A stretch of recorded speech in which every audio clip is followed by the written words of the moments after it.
Hi, this is Ron Pinkerton, your Thunderbird Tech Coach. In this video, I'm going to show you how to record a Webex meeting.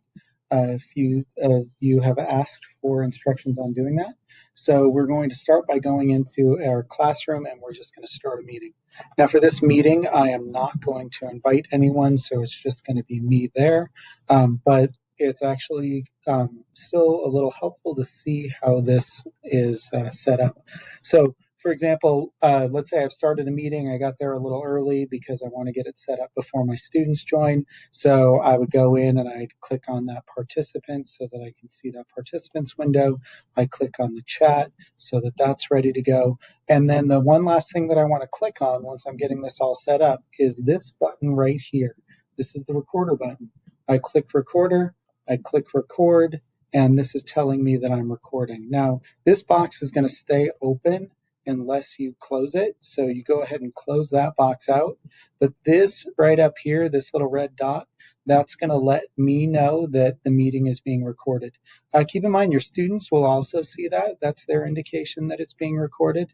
That being said, I still like to let my students know that I am recording the meeting, and I'm probably going to share that with them later. From that point forward, you just run your meeting as you normally would. You don't really need to worry about doing anything with it. At the end, you can stop the recording, or when you end the meeting, it will stop the recording itself as well. So you just click End Meeting, and that's going to bring you back to your WebEx page here, and then you can just go back to WebEx and you're good to go. Now to access that recording, I just go to this little place right here and I click on recordings, and you're going to see that right here it is generating a recording for me. Now a longer meeting could take up to 24 hours for that recording to process. Not ideal. That's a painfully long time, especially if you're trying to share a lesson with your students.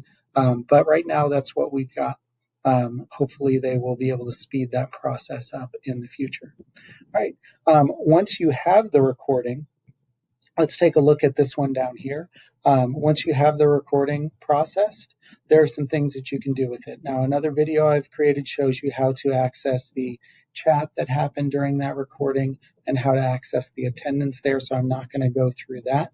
But you have some other options. You can download it. Now, that's going to download it as an MP4 file. So that's a video file that you could upload to YouTube, or you can just store in Google Drive.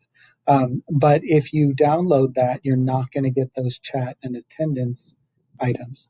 Now you can share it, and sharing that will. And what it will do is it'll create this little share document that will allow you to share it with the people who attended the meeting. But it will also give you a link that you can share out with a little password protect there. So sharing it that way allows them to access the video with those attendance features. And then you have some other edit and delete items. The edit is just changing the title of the meeting. So there you go. That is everything you need to know about recording those lessons in your WebEx meetings.